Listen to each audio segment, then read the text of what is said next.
দেখছেন নক্ষত্র, সবার আগে সবার পাশে।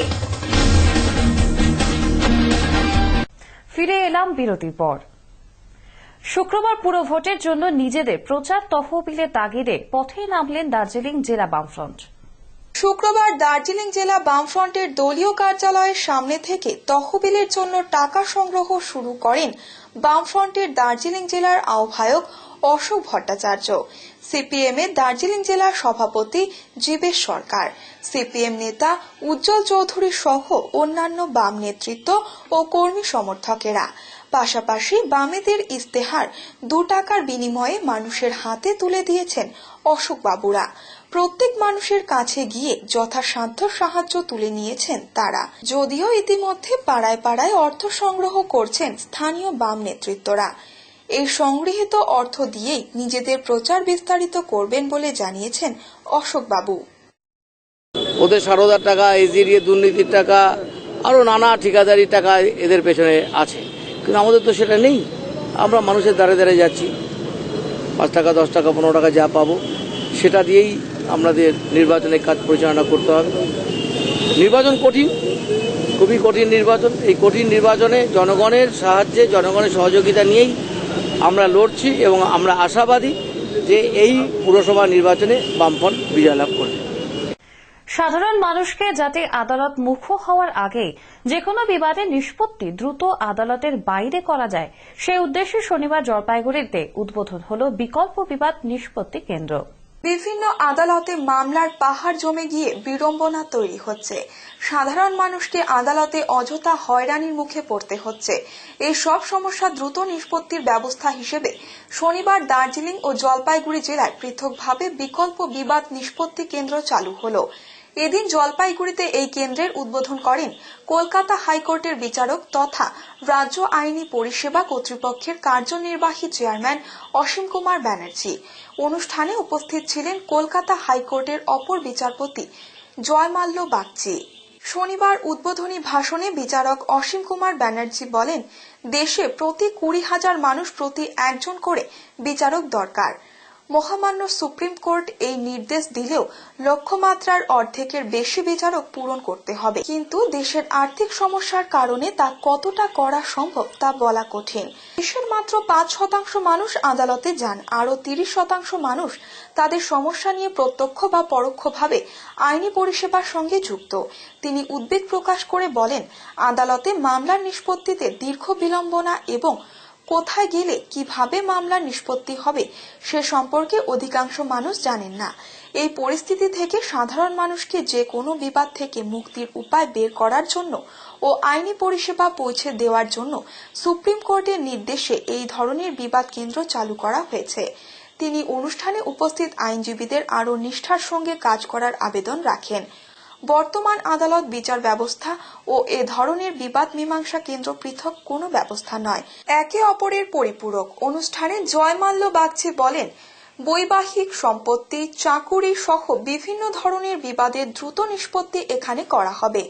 যেসব মানুষ আদালত মুখ হতে ভয় পান তাদের জন্য এই বিকল্প বিবাদ মীমাংসা কেন্দ্র চালু করা হয়েছে। জেলা আইনি পরিষেবা কর্তৃপক্ষের সম্পাদক শুভদীপ চৌধুরী জানান, জলপাইগুড়ি জেলা দায়রা আদালত চত্বরে এই বিকল্প বিবাদ নিষ্পত্তি কেন্দ্রের ভবন তৈরি করা হয়েছে। জলপাইগুড়ি জেলার পাশাপাশি আলিপুরদুয়ার জেলার যে কোনো ধরনের বিবাদও এই কেন্দ্র থেকে নিষ্পত্তি করা হবে।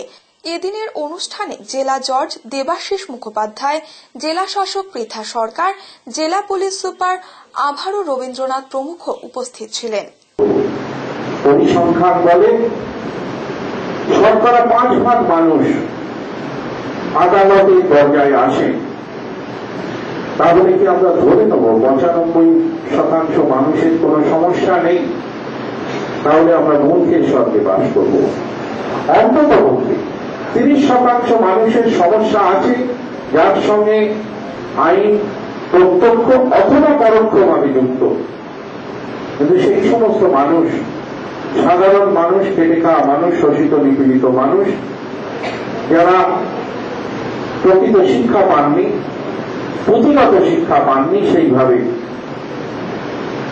তারা কি করে তাদের পক্ষে, যারা অন্তত দিনে একবারের খাওয়া জোগাড় করতে সারাদিন অক্লান্ত পরিশ্রম করে, তাদের অধিকার রক্ষার কথা যদি আমরা এখন বোঝাতে যাই তাহলে তাদের কাছে আমরা কোনদিনই পৌঁছতে পারবো না। তারা সেটাকে ঠিকভাবে গ্রহণ করবে না। তাদের কাছে সবচেয়ে আগে দরকার তাদের অন্ন, তারপর তো বাসস্থান, নিজের পরিবারের। সেই সমস্ত মানুষ তাদের যখন কোনো সমস্যা হয়, সেই সমস্যার তো নিষ্পত্তি হয় কিভাবে হয়? তারা কেন আসেন না আদালতে? আসেন না মূলত তিনটি কারণে। এক নম্বর,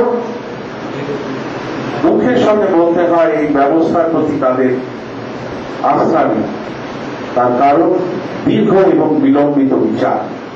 দু নম্বর,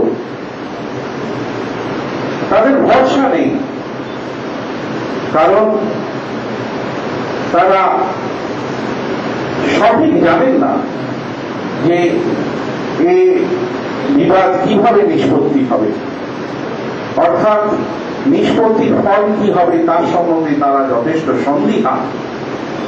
আর 3 নম্বর, তাদের আর্থিক সামর্থ্য নেই। শুক্রবার শিলিগুড়ি জংশন এলাকা থেকে 5 যুবতীকে আটক করে প্রধাননগর থানায় তুলে দিলেন এসএসবি জওয়ানেরা।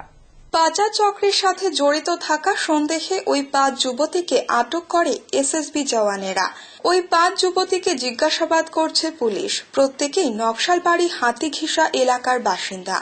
শুক্রবার নকশালবাড়ি থেকে পিছু নিয়ে এসএসবি জওয়ানেরা ওই 5 যুবতীকে শিলিগুড়ি জংশন এলাকা থেকে আটক করে এবং তাদের প্রত্যেককেই শিলিগুড়ির প্রধাননগর থানায় নিয়ে আসে এসএসবি জওয়ান ও মহিলা পুলিশেরা।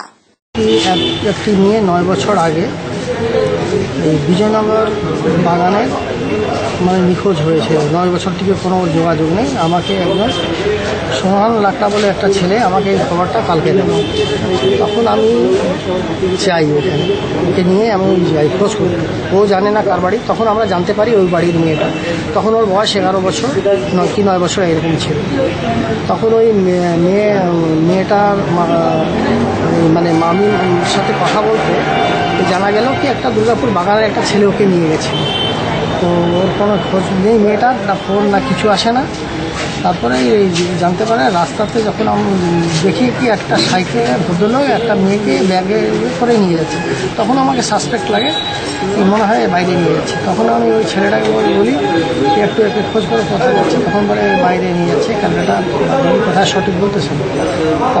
তখন আমি ওরা তো সাইকেলে আমি 10 মিনিট পরে ওইখান থেকে রওনা দিই। রওনা দেওয়ার পরে আমি ওদেরকে ওইখানে পাওয়ার পরে আমি আমার স্কুটিটা রেখে দিই ওই হাতিঘিসা। তারপরে আমি কি করি, আরও দেখি ওখানে আরও জড়ো হচ্ছে। তো ওই 2 জন আরও জড়ো হলো। তারপরে আমি এসএসবিকে খবর দিই, একে সিংকে আর মিস্টার অসীম চৌধুরীকে দেওয়ার পরে তখন আমি ওই বাসে যখন উঠে ওরা আমি ওই বাসে চেপে দিই। চাপার পরে ওরা জংশনে নামে, আমিও জংশনে নামি। আমার মেডিকেল মোড় থেকে এসএসবি যে অসীম আছেন উনিও চাপলেন ওই ইসেতে। জংশনে আমরা নামি, ওদেরকে ফলো করে জংশনে তখন আমাদের এসএসবির আছে মিস্টার একে সিং, উনি আসলেন। আসার পরে 10 মিনিটের ভিতরেই এসএসবি জওয়ানরা এসে ওটাকে অপারেশন করলো। তখন ওদেরকে ওই প্রধাননগর থানাতে নিয়ে ফের দিচ্ছি ছোট্ট একটু বিরতি। ফিরে আসছি বিরতির পর, সঙ্গে থাকুন। আপনারা দেখছেন নক্ষত্র, সবার আগে সবার পাশে।